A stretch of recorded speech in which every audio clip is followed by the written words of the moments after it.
I went on vacation. Like an actual out-of-country vacation. I packed my iPad, strapped on my watch, pocketed my iPhone, and took no other devices. While I'd used the iOS 15 beta since our video talking about it, on this trip, I was about to be fully immersed in the iOS 15 ecosystem for about a week and a half, which included being fully immersed in Rage for 15 minutes on my flights, thanks to one of Apple's innovations. But now, I'm on the other side of the official release, and I think I'm ready to talk about it. But first, I'll talk about our sponsor, Antline Audio. Thanks to Antline Audio for sponsoring this video. The Mod Mic wireless microphone delivers best-in-class audio quality, 12 plus hours of battery life, and can magnetically mount to almost any headphone. Get 15% off the Mod Mic wireless and other Mod Mic products at the link below.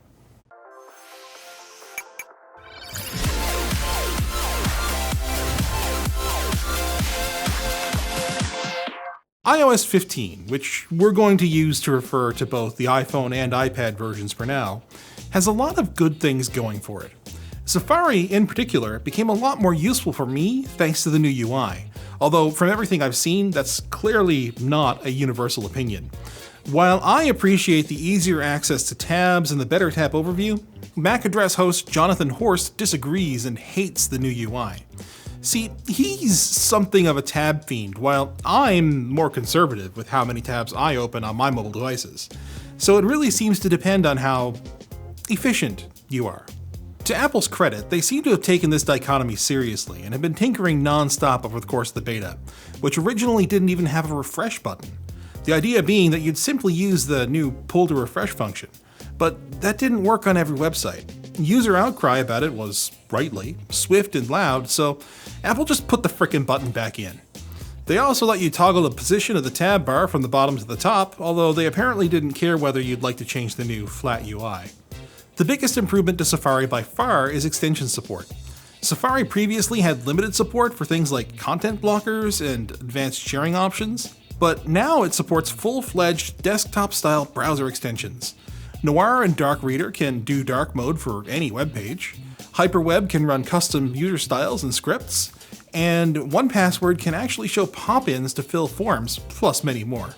Steve Jobs said Safari on iPhone was just like the desktop, and now, for the first time, that's kinda true. Of course, if you're deep into Apple's ecosystem, you already have your own password manager, which has gotten a big upgrade in the form of a built-in two-factor authenticator. It's a nice touch that helps simplify the experience, similar to how Apple Pay's changes have simplified the checkout process.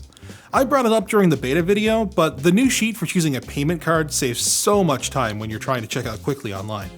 And you can do that without revealing your email address now thanks to Hide My Email, which works surprisingly well. I've only used it a couple of times, but what it does is set up a randomly generated burner email. You could use this, for example, to set up filters to automatically sort through your junk mail and keep your primary email inbox spam-free. Or as spam-free as it can be these days. Speaking of spam-free, turns out Focus and the new notification summary are serious time savers, as long as you dial it in just right. See, Focuses let you choose which apps or people get to bug you at any given time. But that can lead to missing important phone calls when you get to work and your phone automatically enables the work focus and you get a call from the doctor's office, but they use a private number and your phone is like, Nuh-uh, Mr. Doctor. Anthony's got something much more important to do. Like admiring the LTT water bottle's new colors and updated motherboard design at lttstore.com. So what I'd really like to see is both a whitelist and a blacklist in Focus, so I could mute Teams or my work email when I'm at home, but still get those important calls. Thankfully, Notification Summary shows silence notifications when I check it, so maybe this is by design. One feature I wouldn't make any changes to is Spatialization for stereo music, which makes it sound like audio is coming from a speaker in front of you instead of directly from your headphones. I mean, yeah, it seems pointless, but it can actually help with listening fatigue, which can affect some people who listen to music or other audio for long periods of time. Like yours truly, apparently. I thought this was the thing that everybody had. Anyway, there have been plugins that do the same thing on desktop media players since the 90s, and Apple's tweak on it here is tracking your iDevice's position as the virtual speaker, which thankfully you can turn it off if you think that's goofy. iOS 15 has a few other features that might make you think, huh, okay. The Quick Notes feature on iPad seems like a great idea that I usually remember is there only because I activate it by accident. And I never remember the new car keys feature for Apple Wallet, as cool as that may be, because it's useless for anyone who doesn't own a 2020 or newer model BMW. Same deal with state ID cards and 3D maps, which aren't widely available just yet, but if you live where they are, oh man, that will be so cool for you. The Shared With You section in Apple's first-party apps would be a cool way to keep on top of things that are, well, shared with you, provided that you, unlike me, have many friends that are A, iPhone users, and B, sharing things with you. Similarly, FaceTime enhancements like portrait mode and grid view would be great if I did more telecommuting, and if spatial audio worked on AirPods instead of only your device's speakers. Seriously, every other spatial audio-enabled thing only works on AirPods, so I don't know what Craig Federighi was smoking when he approved this feature, but I do not want some. Then there's some stuff that sounded cool on paper, like on-device Siri processing. Awesome! Except only language processing gets done locally, so you can't actually do much without an internet connection other than set some timers and alarms, launch apps, and control media playback. Unfortunately, you can't even have Siri take a note while offline, even if your default save location is on this iPhone. And there's no clear reason why Apple wouldn't let you do that, other than to assert dominance. iCloud Private Relay sounded like a decent VPN alternative for non-techies, until I tried to use it at the airport, leading to 15 or 20 minutes spent wrangling to try and get some kind of connection on my iDevices, whether that be actual internet access or just seeing the freaking in-flight menu. Well, as it turns out, when Private Relay is on, you can connect to the in-flight Wi-Fi, but you can't access anything because Private Relay has to route through Apple's servers first. But Private Relay can't reach Apple's servers without internet access. Okay, so you just have to turn Private Relay off. You can't turn Private Relay off unless you have internet access already, because if you don't have it, the Private Relay option in iCloud settings simply disappears. This is literally a catch-22. Great book, just pick it up sometime. You can disable Private Relay on a per-network basis by going to the network properties, but it doesn't always seem to remember this setting. I eventually managed to get online by mashing the Wi-Fi button until Private Relay somehow stayed off. To be fair to Apple, this feature is still in beta, but I didn't know that it meant putting a strain on my sanity. I was willing to forgive Apple though, until I learned that while your watch can now let you know if you've left your phone behind, your phone can't let you know if you've left your watch behind for some reason. And that was the last straw. At this point, it became clear to me that this whole thing feels half-baked. Even after factory resetting all my iDevices, there are still a number of bugs and jank, things that just aren't Apple. For all the good that I had to say about Safari, for example, I'm getting frequent crashes on iPadOS, and while I'd love to pin an extension like 1Password to the URL bar, I can't. In fact, if I have more than 2 active extensions, it hides them all behind this extension icon with a number showing you how many you have. This wouldn't be so bad if not for the fact that touching this doesn't give you the extensions menu. It just gives you the standard page menu, which you also get by pressing the menu button right next to it. Like, why? You ready for another one? The home screen on iPad gets the same widget support as on iPhones, but there's a cost. Adding a widget, no matter where or what size, takes away a row from the grid. Now, this is presumably because on iPhone, a widget starts at 4 icons worth of space and the iPad has different spacing, but Apple, was there no way, really no way to adjust the size of widgets on an iPad? You can perfectly emulate x86 apps on ARM, but you got stumped by widgets? I've also had some difficulty realizing when I'm using multiple instances of an app on the app shelf. There are times when third-party apps open a new window without my realizing it. And it's not immediately obvious while using the app, nor is it on the dock, nor even in the command tab switcher that this is the case. At one point, I had about half a dozen Safari windows open without realizing it, which is just weird. As a regular macOS user, I'd love to use the same command plus tilde shortcut for switching between an app's open windows here, but no. You simply have to interact with the shelf or use the multitasking menu, both of which do, thankfully, have keyboard shortcuts.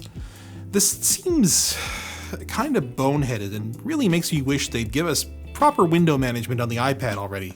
I mean, heck, There's no reason why macOS can't run right now on M1 iPads, right? Right, Apple? Please? While we're talking about iPadOS, there are still a number of bugs related to Apple's wonderful $400 add-on, the Magic Keyboard. Let's open a new tab and start typing right away. Wait, what?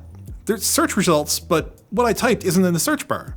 If I keep typing now, it just completely forgets whatever was there and brings up new search results based on the most recent letters I typed. This doesn't happen if I wait until the new tab animation is finished, but I am a busy man. This is the kind of silly oversight that I expect in beta software, not in a final release, and especially not for hardware that I spent far too much money on. There's more of that jank to be found on iPhone. If a web page supports reader mode, it'll show a button on the address bar, then fade out after a couple of seconds, if that. I'm just gonna enable reader mode here and well, f me I guess. And hey, remember how Safari ships with a bottom bar by default now? Well, watch what happens when you rotate. Excuse me, what? This is on the final release of iOS 15. Does this seem like Apple's usual level of polish to you? And that's not even bringing up all the major features that were promised but not finished in time for the release, like Share, Play, Watch Together. This seems to be a running theme with recent iOS releases, and indeed, Microsoft's got their own share of things that weren't done in time for Windows 11 either. It really feels like the release it now and patch it later mentality is getting pushed to new extremes every year. As many issues as there are though, there are a ton of tiny little quality of life improvements under the hood, and we shouldn't forget about those. Like there's a magnification loop when selecting text now that's so natural that I forgot it wasn't a thing in iOS 14. There's the ability to transcribe text from photos you've already taken, which became super helpful for managing travel documents with the ArriveCan app on the way back to Canada. The extra context to spotlight searches means you can search for even vague subjects in photos and it'll intelligently pull relevant results. The magnifier app, once hidden behind accessibility options, works great and has come in handy already. I mean, how often have you tried zooming in on your phone's camera to read something really small or at a weird angle? And you can quickly mute notifications from certain apps, either temporarily or permanently from the notifications shade, and time-sensitive notifications like delivery and ride-sharing apps come through regardless of what focus you're on. Safari automatically uses HTTPS whenever it can, and background sounds can be used to maintain focus or promote rest. Oh, and WatchOS, which I haven't even touched on at all because it hasn't changed that much, does have a few quality of life features of its own that I've used, like being able to run multiple timers and label them. They even show up on the always-on display, albeit usually a couple of seconds off. Still useful for determining roughly how far away a timer is though. It also supports the new focus settings and mirrors what you've set on your phone. Can't say I'm a huge fan of the photos watch face though. I like to be able to tell what time it is on my watch, not look at a pocket-sized photo whenever I raise my wrist, but maybe I'm in the minority there. I mean, I don't see a reason to upgrade from the iPhone 11 series to the 13 series, but I'm sure plenty of people will do it anyway. Get subscribed, by the way, because there's plenty more to say about that too, and you won't want to miss it. At the end of the day, the iOS 15 series of mobile operating systems has made my mobile experience much more like the desktop one, particularly on the iPad, which is something I never thought I'd be able to say. Is it perfect? Hell no. But on the whole, is it good? Yeah, I think it is. And so is our sponsor, Manscaped. Manscaped provides an all-in-one grooming kit that has you covered from head to toe. Their Performance Package 4.0 features their awesome Lawnmower 4.0 waterproof body trimmer, their Weed Whacker ear and nose trimmer, plus a whole lot of other goodies as well. For a limited time, you get all this plus 2 free gifts: the Shed travel bag and the Manscaped anti-chafing boxer briefs. Visit manscaped.com/tech or click the link below for 20% off and free shipping. Thanks for watching, guys. Go check out our video on the iOS 15 beta where I go over the features more generally. You know, I had more that I was going to write here, but that's kind of the end of the thought. It's more general. This is more of a, I used it for a while and this is how I feel.